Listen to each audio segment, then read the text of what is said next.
ఇప్పుడు నీ తల్లి గర్భమున నీవు రూపింపబడక మునిపే నువ్వు నాకు తెలుసు. రక్తపు మడుగులో నువ్వు పడి ఉన్నప్పుడే నాకు నువ్వు తెలుసు. ఏ విధంగా అయితే నువ్వు అంచెలంచెలుగా ఎదుగుతున్నావో నీ ఎదుగుదల అంతటికీ కూడా నేనే కారణం. నా ఆశీర్వాద ఫలాల ద్వారానే నువ్వు అభివృద్ధిలోనికి వస్తున్నావు, వృద్ధిలోనికి వస్తున్నావు అని చక్కని మాటలు రాయబడ్డాయి కదండి. ఎహెజ్కేలు గ్రంథం 16:4 నిన్నటి వరకు చిన్ని బిడ్డ, తల్లిదండ్రుల యొక్క చాటున పెరిగినటువంటి బిడ్డ, బాల్య దినాలు ఈనాడు యవ్వనంలోనికి ప్రవేశించింది. యవ్వన ప్రాయంలోనికి ప్రవేశించింది అంటే దానికి కారణం ఎవరు? దేవుడు. ఎవరు తీసుకొస్తున్నారని వృద్ధిలోనికి? వేయబడినటువంటి మొక్క ఏ విధంగా అయితే వృద్ధిలోనికి వస్తుందో మనం చూస్తాం కదండి. పుట్టినటువంటి బిడ్డలు ఏ విధంగా వృద్ధిలోనికి వస్తున్నారో కూడా మనం చూస్తున్నాం. కానీ గమనించాం, పెద్దగా క్యాజువల్గా తీసుకుంటాం. కానీ ఆ మొక్క వృద్ధిలోనికి రావాలన్నా, బిడ్డలు వృద్ధిలోనికి రావాలన్నా ఎవరి దయ ఉంటే వస్తారండి? దేవుని దయ కావాలి ముఖ్యంగా. కనుక ప్రతి ఒక్కరూ కూడా దేవుని యొక్క కృపలో, ఆయన కృపలను తలంచొచ్చు.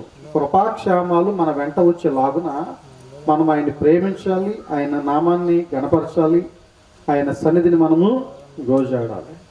ప్రియులరా, మరి షారోన్, క్రిస్టినా షారోన్ నిన్నటి వరకు బాల్య దినాలు గడిపారు. ఈ దినం నుంచి యవన ప్రాయంలోనికి తను వెళ్తుంది. వాక్యం సెలవిస్తూ ఉంటాయి. యవన బిడ్డలు దేవుని వాక్యం చేత తమ నడతను శుద్ధి చేసుకుంటారు. అంటే ఏం చేయమని చెప్తుంది వాక్యం? మొహం కడుక్కోవాలని చేయాలంటే సోపుతో శుద్ధి చేసుకోవాలి.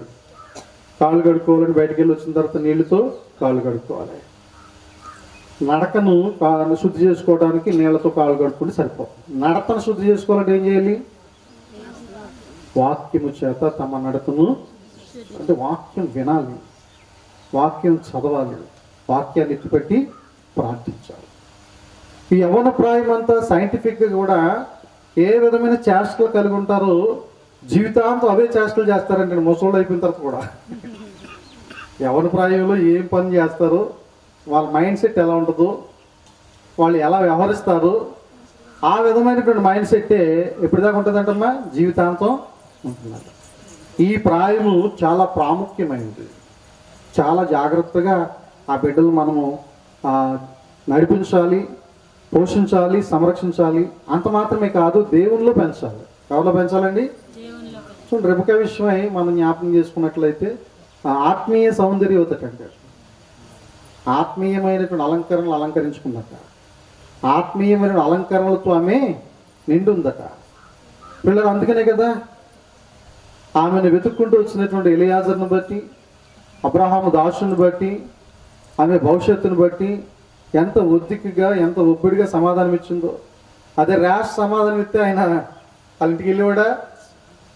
ఎవరైతే నీ మాట వింటారో, ఎవరైతే నువ్వు చెప్పింది చేస్తారో, ఎవరైతే నీ ఒంటులకు నీళ్లు పోస్తారో, నీకు దాహం తీస్తారో వాళ్ళే నా శిష్యుడు అబ్రహాము యొక్క వారసుడికి సాటి అయిన సహాయం. ఇదే నీకు ఆనవాలని చెప్పాడు ఆయన, యెహోవా దేవుడు ఎలియాజరుకి.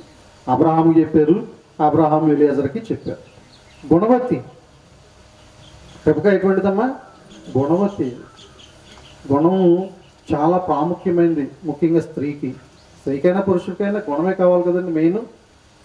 కాబట్టి ప్రభునందు ప్రియమైన వాళ్ళరా, ఈ మంచి గుణలక్షణాలు ఎలా వస్తాయంటే వాక్యం చదువుకోవడం ద్వారా, వాక్యం వినడం ద్వారా, వాక్యాన్ని బట్టి ఎత్తిపెట్టి ప్రార్థించడం ద్వారా మాత్రమే మన బిడ్డలు మంచి గుణలక్షణాలను కలిగి జీవించగలరు, దేవునిలో భయభక్తులు కలిగి జీవించగలరు, దేవుని యొక్క వాక్యానుసారమైన నడతను కలిగి జీవించగలరు. కనుక ప్రతి ఒక్కరూ కూడా ప్రార్థనాపూర్వకంగా మన బిడ్డలు పెంచుకోవాలి.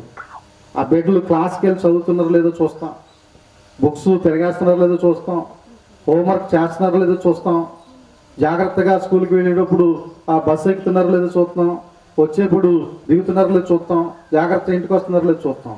కానీ బైబిల్ తీస్తున్నారో లేదో చూడడం, పాటలు పాడుతున్నారో లేదో చూడడం, ప్రార్థన చేస్తున్నారో లేదో అంతకంటే చూడడం. పిల్లరా, దేవుని బిడ్డల్ని దేవుడు కాచి కాపాడుతాడు. ఇజ్రాయెల్ని కాపాడేవాడు కునుకుడు నిద్రపోడు. మనం బస్సు ఎక్కిస్తాం, తర్వాత మనం చూడగలమా? కానీ ఆయన బస్సు ఎక్కక ముందు చూస్తాడు, బస్సు ఎక్కిన తర్వాత చూస్తాడు, మరలా రిటర్న్ అయిన తర్వాత కూడా చూస్తాడు, ఇంటికి వచ్చిన తర్వాత కూడా చూస్తాడు. అన్ని కాలంబులనున్న యెహోవా. కనుక మన బిడ్డలను ఆస్వాదించాలంటే మనస్ఫూర్తిగా మనము దేవునిలో పెంచాలి, దేవుని భయభక్తులు నేర్పాలి. ఆ దేవుని చిన్న కుమార్తె క్రిస్టినా షారో, పెద్ద కుమార్తె సృజన సుందరిని బట్టి కూడా వందనాలు. అయ్యా ప్రభువా, నా కుమార్తెలు మరి మూల స్తంభాలు, నగరులకై చెప్పబడినటువంటి మూల స్తంభాలని ప్రవక్తలు తెలియజేస్తున్నారు. అటు రీతిలో ప్రభువా సృజన సుందరి, క్రిస్టినా షారోన్ ప్రభువా నాయన గోట్ల వారి యొక్క కుటుంబానికి మూల స్తంభాలుగా బిడ్డలు పెరగడానికి సహాయం చేయండి, పెద్ద అవడానికి సహాయం చేయండి. మీ కృపలో బలపరచండి, మీ మేలులు ప్రభు అందించండి, బిడ్డలందరిపైన మీ ఆశీస్సులు కుమ్మరించండి. అయ్యా ప్రభువా దేవా జ్ఞానరాజు గారికి ఆరోగ్యం దయచేయండి, రాజకుమారి గారికి ఆరోగ్యము బలము శక్తి దయచేయండి. మనోజ్ కౌశిక్ గారు చేసినటువంటి ప్రతి పనిని దీవించండి. షీలా గారికి ప్రభు జ్ఞానము దయచేయండి, కుటుంబాన్ని నడిపించుకోవటానికి. జ్ఞానవంతురాలు తన కుటుంబాన్ని కట్టుకున్నని ఏ విధంగా అయితే మీరు సెలవిచ్చారు అటువంటి ప్రభువా చక్కని జ్ఞానమును ప్రభువా షీలా గారికి దయచేయండి. ప్రభువా వందనాలు, స్తోత్రాలు. అయా సృజన సుందరిని బట్టి వందనాలు, క్రిస్టినా షారోన్ గారిని బట్టి వందనాలు. అయా దేవుని వాక్యం చేత తమ నడతను శుద్ధి చేసుకుంటూ పెరిగి పెద్దవారై సంఘానికి ప్రభు వన్నె తెచ్చే బిడ్డలుగా, గ్రామానికి ఖ్యాతి తెచ్చే బిడ్డలుగా, నాయన కుటుంబానికి శ్రేయస్సు కోరి ప్రభు జీవించే బిడ్డలుగా, ముఖ్యంగా మీ నామానికి ఘనత తెచ్చే బిడ్డలుగా ఆ బిడ్డలను ఆయుత్తపరచమని, మీ కృపలో బలపరచమని, కూడి వచ్చినటువంటి ప్రతి ఒక్కరిని కూడా దర్శించి ప్రతి ఒక్కరిని కూడా దీవించి ఆశీర్వదించి మీ కృపలో బలపరచమని, అయా సమస్తమైనటువంటి క్రమాన్ని ప్రభు మీరు జరిగించిన విధానం బట్టి స్తోత్రాలు, జరగాల్సినటువంటి ప్రేమ విందుని బట్టి స్తోత్రాలు. అయ్యా ప్రభు మీ చిత్తానుసారంగా మీ ఇష్టానుసారంగా జరిగించి మీ కృపలో బలపరిచి నాయన సమస్తము నాయన ప్రభు మీరే మీ అధీనంలో ప్రభు నడిపించమని, ఈ బిడ్డలిరువుని ఆశీర్వదించమని, కుటుంబాన్ని దీవించమని యేసు పరిశుద్ధమైన నామములో ప్రార్థిస్తున్నాను పరమ తండ్రి, ఆమేన్. పరలోకమందున్న మా తండ్రి, మీ నామం పరిశుద్ధపరచుకోను గాక, ఈ రాజ్యం వచ్చు గాక, మీ చిత్తం పరలోకము నెరవేర్చినట్లు భూమి మీద నెరవేరును గాక.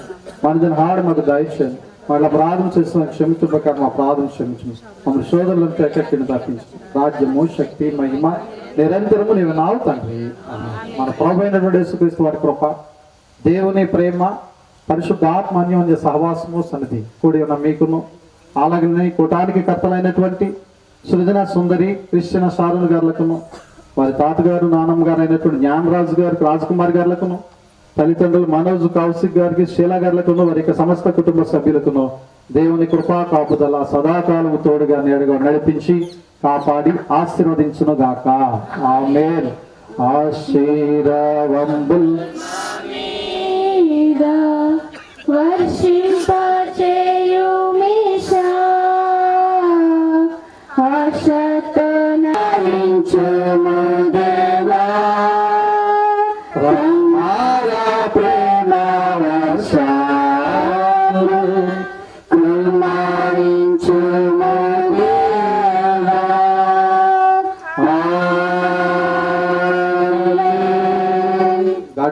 మీ అందరికి వందనాలు. దయచేసి కూర్చుందాం. కౌశిక్ గారు వచ్చి ఓట్ ఆఫ్ థ్యాంక్స్ తెలియజేస్తారు. ఈ లోపుగా మేము అక్షింతలు వేస్తాం, ఆశీర్వదిస్తాం.